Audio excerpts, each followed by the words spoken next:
အနောက်မှာလူသက်သမားရောက်နေတာတော့မသိနိုင်တဲ့နားမကြားတဲ့အမျိုးသမီးတယောက်သူမဒီညကိုဘလို့များအသက်ရှင်အောင်ဖျက်ကြော်မလဲအုပ်ကြီးထဲမှာလူသူကင်းဝေးတဲ့အိမ်လေးတစ်လုံးအဲ့ဒီမှာမက်ဒီဆိုတဲ့ကောင်မလေးတယောက်တည်းနေပါတယ်ဒါပေမဲ့သူမမှာတခြားသူတွေနဲ့မတူတဲ့အချက်တစ်ခုရှိတယ်အဲ့ဒါကသူမဟာနားမကြားသလိုစကားလည်းမပြောနိုင်တာပါပဲမက်ဒီကစာရေးဆရာမတယောက်ပါသူမဟာဇလန်းတွေကိုအဆုံးသက်အမျိုးမျိုးနဲ့တွေးကြည့်တတ်တဲ့အချင်းရှိတယ်ဒါပေမဲ့အခုသူမကြုံရမယ့်ဇလန်းကတော့သူမကိုယ်တိုင်အသက်ရှင်ဖို့အတွက်အဆုံးသက်ကိုရှာရတော့မယ်တကယ်အိမ်မက်ဆိုးကြီးတစ်ခုဖြစ်လာပါတော့တယ်မက်ဒီဟာသူမရဲ့ဝတ္ထုသစ်အတွက်စိတ်ကူးယဉ်နေရင်းနဲ့အိမ်မှာတယောက်တည်းရှိနေတော့သူမရဲ့တငယ်ချင်းဆာရာရောက်လာပါတယ်သူတို့နှစ်ယောက်ဟာလက်ဟန်ချီဟန်ဆိုင် language နဲ့စကားပြောကြတယ်ဆာရာကမက်ဒီရဲ့ကြောင်လေးကိုချစ်ကြောင်းပြောတယ်လို့မက်ဒီရေးထားတဲ့စာအုပ်ကိုလည်းပြန်ပေးခဲ့ပါတယ်သူတို့စကားပြောနေတော့မှပဲဟင်းအိုတူပြီးမီးခိုးတွေထွက်လာတာကြောင့် fire alarm ကအကျယ်ကြီးမြည်လာပါတယ်အဲ့ဒီအချိန်မှာဆာရာကလက်ညှိုးထိုးပြမှမက်ဒီကတိသွားပြီးစက်ကိုလှမ်းပိတ်လိုက်ရတာပါဆာရာဟာနှုတ်ဆက်ပြီးအိမ်ပြန်သွားပါတယ်ဆာရာအပြင်ရောက်ပြီးမကြခင်မှာပဲ mask တက်ထားတဲ့လူသက်သမားကဆာရာကိုလိုက်တိုက်ခိုက်ပါတယ်ဆာရာဟာမက်ဒီအိမ်စီပြန်ပြေးလာပြီးမှန်တကားကိုအတင်းထုကအော်ဟစ်အကူညီတောင်းပါတယ်ဒါပေမဲ့မက်ဒီကတော့ကြောခိုင်းပြီးပကံစေးနေတော့မှာပဲဆာရာဟာမှန်တကားကိုအတင်းထုပြီးတကားဖွင့်ပေးပါအောင်လို့အော်ဟစ်နေပေမဲ့မက်ဒီကတော့ကြောခိုင်းပြီးပကံစေးနေတော့ပါပဲလူသက်သမားကဆာရာကိုဓာတ်နဲ့အချက်ပေါင်းများစွာထိုးတက်လိုက်တဲ့အချိန်မှာဆာရာရဲ့သွေးတွေကမှန်တကားပေါ်မှာအိုင်ထွန်းသွားပါတယ်လူသက်သမားကမက်ဒီယာဘာလို့တုံ့ပြန်မှုမရှိတာလဲဆိုတာကိုသတိထားမိသွားပါတယ်သူကမှန်တကားနာကိုကတ်လာပြီးမှန်ကိုလက်သင်းနဲ့ချစ်ပြတယ်ပြီးတော့မှန်ကိုလက်နဲ့ခပ်ဖွားလီခောက်ကြည့်ပါတယ်မက်ဒီယာတော့ဘာမှမကြားရပဲဟင်းချက်ဖို့ပြင်နေတော့ပါပဲဒီကောင်မလေးကနားမကြားဘူးပဲဆိုတာကိုသူအတီးပြုတ်လိုက်တာပါသူကချက်ချင်းမဝင်သေးပဲမက်ဒီရဲ့နောက်ကွယ်မှာနေဆာရာရဲ့အလောင်းကိုဘီကိုဆွဲထုတ်သွားပါတယ်အဲ့ဒီအချိန်မှာလူသက်သမားကအိမ်ထဲကိုဝင်လာပြီးသူမရဲ့နောက်မှာရပ်နေပါတယ်သူမကတော့သူ့ကိုလုံးဝသတိမထားမိပါဘူးရုတ်တရက်သူမညီမစီက FaceTime လာတဲ့အခါလူသက်သမားကကင်မရာနဲ့လွတ်အောင်နောက်ဆုတ်သွားပါတယ်သူတို့ဝတ္ထုအကြောင်းခဏပြောကြပြီးနောက်မက်ဒီက Craig အကြောင်းပြောပြပါတယ်ညီမဖြစ်သူကသူမကိုအပြင်ထွက်ပြီးလူသစ်တွေနဲ့တွေ့ဖို့တိုက်တွန်းပေမဲ့မက်ဒီကမလှုပ်ချင်ပါဘူးညီမဖြစ်သူကမက်ဒီကိုတယောက်တည်းအထီးကျန်မနေပဲမြို့ကိုပြန်လာဖို့ပြောပါတယ်လူသက်သမားကစပွဲပေါ်ကမက်ဒီရဲ့ဖုန်းကိုယူလိုက်တာကိုညီမဖြစ်သူကကင်မရာထဲကနေမြင်သွားပါတယ်မက်ဒီကကြောင်လီးဖြစ်မှာပါလို့ပြောပြီးဖုန်းချလိုက်ပါတယ်သူမကကြောင်စာခွက်ကိုခောက်ပြီးကြောင်ကိုခေါ်ပါတယ်ကြောင်လီးကပေါ်မလာပါဘူးမက်ဒီအိမ်အနှံလိုက်ရှာပြီးမဲ့အပေါ်ထပ်မှလည်းမရှိပါဘူးမက်ဒီကတကားဖွင့်ပြီးကြောင်ကိုထပ်ခေါ်ပြီးမဲ့မတွေ့တာနဲ့တကားကိုဟထားခဲ့ပြီးစပြန်ရေးဖို့ထိုင်လိုက်ပါတယ်ရုတ်တရက်သူမရဲ့ဖုန်းကနေပုံတပုံ message ဝင်လာပါတယ်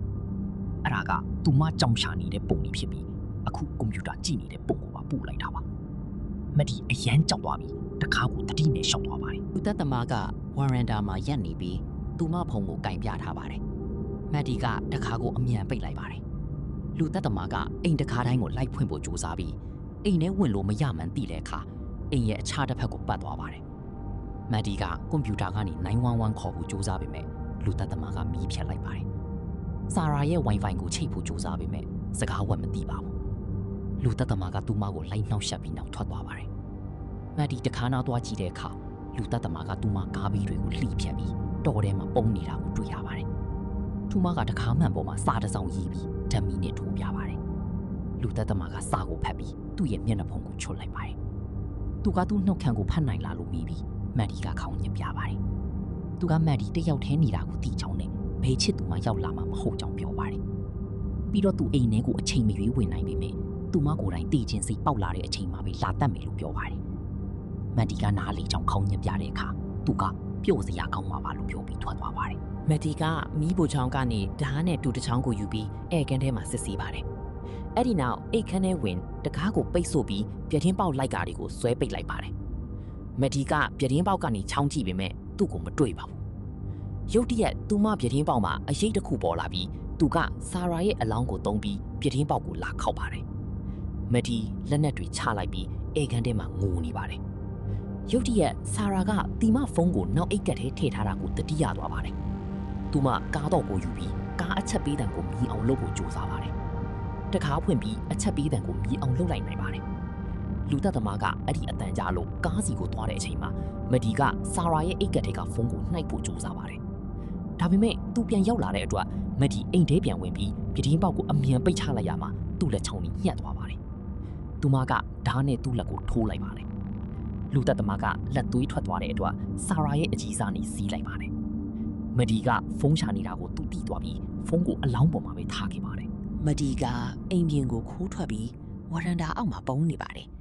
သူမကတစ်သားချမ်းပြင်ပေါ်ကတုံခါမှုကိုကြည့်ပြီးသူ့ရဲ့ခြေလမ်းတွေကိုခံမှန်းပါတယ်လူသက်သမားကသူမကိုလှည့်စားပြီးအပြင်ထွက်လာအောင်လုပ်ပါတယ်မဒီပြေးတဲ့အခါသူကမြားနဲ့လိုက်ပစ်ပေမဲ့လွေးသွားပါတယ်မဒီအိမ်ထဲကိုပြန်ဝင်ပြီးတခါပိတ်လိုက်ပါတယ်မဒီကဒုတိယထပ်ကနေသူ့ကိုအကဲခတ်ပါတယ်သူအိမ်ရှိမှရှိနေတော့သူမကအနောက်ဖက်ပတင်းပေါက်ကနေခိုးထွက်ပါတယ်သူ့ကိုအာယုံလွှဲဖို့ဓမီကိုတောထဲပစ်ထည့်လိုက်ပါတယ်သူဓမီနောက်လိုက်သွားတဲ့အချိန်မှာသူမအမိုးပေါ်ကနေဆင်းပါတယ်ဒါပေမဲ့သူကပြန်ပေါ်လာပြီးသူမကိုမြားနဲ့ပစ်လိုက်ပါတယ်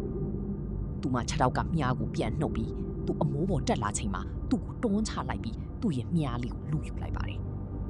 မဒီကမြားလေးကိုဘလို့သုံးရမှမသိတဲ့အတွက်သူပြန်တက်လာဖို့အချိန်ရသွားပါတယ်ဒါပေမဲ့မဒီအိမ်လေးကိုအချိန်မီပြန်ဝင်နိုင်ခဲ့ပါတယ်မဒီကရေချိုးခန်းထဲမှာထိုင်ရာကိုအရက်ပြန်နဲ့စီးထေပြီးပတီးစီပါတယ်သူမကငိုရင်းနဲ့ဘာဆက်လုပ်ရမလဲစဉ်းစားနေပါတယ် အဲ့ဒီချိန်မှာဂျွန်လို့ခေါ်တဲ့အမျိုးသားတစ်ယောက်ကဆာရာကိုလာရှာရင်အိမ်ရှိတကားကိုလာခောက်ပါတယ်မဒီကမကြားပေမဲ့လူသက်သမားကကြားပါတယ်ဂျွန်ကတကားပေါ်ကစာကိုမြင်ပြီးရဲခေါ်ဖို့လုပ်တဲ့အချိန်မှာလူသက်သမားကရဲအယောင်ဆောင်ပြီးပေါ်လာပါတယ်သူကဂျွန်ကိုဒူးထောက်ခိုင်းပြီးမှတ်ပုံတင်စစ်ဆေးပါတယ်လူသက်သမားကဂျွန်ကိုလိန်ပြောပြီးအိမ်ထဲမှာလူသက်သမားတစ်ယောက်ရှိနေတယ်လို့ပြောပါတယ်ဂျွန်ကသူ့ကိုတန်တရားဝင်လာပါတယ်လူသက်သမားကဂျွန်ရဲ့ဖုန်းကိုခိတယူသုံးပြီးပြန်မပေးပါဘူးစကားပြောနေရင်းနဲ့လူသက်သမားရဲ့အိတ်ကတ်ထဲကနေဇာရာရဲ့နားကပ်ပြုတ်ကျလာတာကိုဂျွန်ကမြင်သွားပါတယ်ဂျွန်ကဒီလူဟာရင်းဖုံမှာတီးချသွားပါတယ်သူကလူသက်သမားကိုအာယုံလွှဲပြီးခေါင်းကိုကြောက်ခင်းနဲ့ထုဖို့ပြင်ပါတယ်ဒါပေမဲ့မက်ဒီကပြတင်းမောက်ကိုလာထုလိုက်တဲ့အတွက်လူသက်သမားကတတိထားမိသွားပြီးဂျွန်ကိုဓာတ်နဲ့ထိုးလိုက်ပါတယ်ဂျွန်ကမက်ဒီကိုပြေးဖို့အော်ပြောပြီးလူသက်သမားကဂျွန်ကိုတပ်ပစ်လိုက်ပါတယ်အဲ့ဒါကမက်ဒီရဲ့စိတ်ထဲမှာဖြစ်လာနိုင်တဲ့ရလဒ်တွေကိုကြိုတင်မြင်ရောက်နေတာပါသူမရဲ့စိတ်ထဲကအတန်ကပြေးလို့မရဘူးလို့ပြောပါတယ်မက်ဒီကဖြစ်နိုင်ခြေအမျိုးမျိုးကိုထပ်စဉ်းစားပါတယ်သူမပြေးလို့လည်းမရပုံးနေလို့လည်းမရစောင့်နေလို့လည်းမရမှသိသွားပါတယ်မက်ဒီကအသက်ရှင်ဖို့အတွက်သူ့ကိုတတ်ရမယ်ဆိုတာကိုသဘောပေါက်သွားပါတယ်လူသက်သမားကမက်ဒီရဲ့ကြောင်လေးကိုတတ်ဖို့လုပ်တဲ့အချိန်မှာမက်ဒီကမြားနဲ့သူ့ကိုပြစ်လိုက်ပါတယ်သူမအိမ်ထဲပြန်ပြေးဝင်ချိန်မှာသူကသူမလက်ကိုတခါနဲ့ညှက်ပြီးချိုးပစ်လိုက်ပါတယ်မက်ဒီကတကားပံပေါ်မှာသူမရဲ့သွေးတွေနဲ့လှုပ်ဆမ်းမှာတရေဘောကြောင်နေကောင်လို့ရှိလိုက်ပါတယ်သူမကကွန်ပျူတာထဲမှာသူ့ရဲ့ပုံပန်းသဏ္ဍာန်ကိုရေးသားမှတ်တမ်းတင်ပြီးမိဘတွေအတွက်နှုတ်ဆက်စာရေးပါတယ်မက်ဒီကရေချိုးခန်းထဲမှာပုံနေရင်တတိလစ်လူနေပါဖြစ်နေပါတယ်လူသက်သမားကအနောက်ကနေရောက်လာတဲ့အခါသူမကသူ့ကိုဓာတ်နဲ့ပြန်ထိုးပါတယ်မက်ဒီမီးဖိုချောင်နဲ့ပြေးဝင်သွားပြီးလဲကျသွားတဲ့အချိန်မှာသူကတတ်ဖို့လာပါတယ်မက်ဒီကပိုးတစီဘူးနဲ့သူ့မျက်နှာကိုဖြန်းပြီးမီးတတိပေးတံကိုဖွင့်လိုက်ပါတယ်သူတို့နှစ်ယောက်အပြင်းထန်လုံးထွေးတပ်ပုတ်ကြပြီးနောက်ဆုံးမှာမက်ဒီကဝိုင်ဖောက်တန်နဲ့သူ့လေပင်ကိုထိုးတက်လိုက်ပါတယ်မက်ဒီကသူ့အိတ်ကထဲကဖုန်းကိုယူပြီး911ကိုခေါ်လိုက်ပါတယ်ခဏအကြာမှာမက်ဒီဟာသူမရဲ့ကြောင်လေးနဲ့အတူဝရန်တာမှာထိုင်နေရင်ရဲတွေရောက်လာတာကိုတွေ့ရပါတယ်ကြည့်ရှုအားပေးတဲ့အတွက်ကျေးဇူးတင်ပါတယ်အလားတူဗီဒီယိုတွေကြည့်ရှုနိုင်ဖို့ subscribe လုပ်ထားပေးပါဦး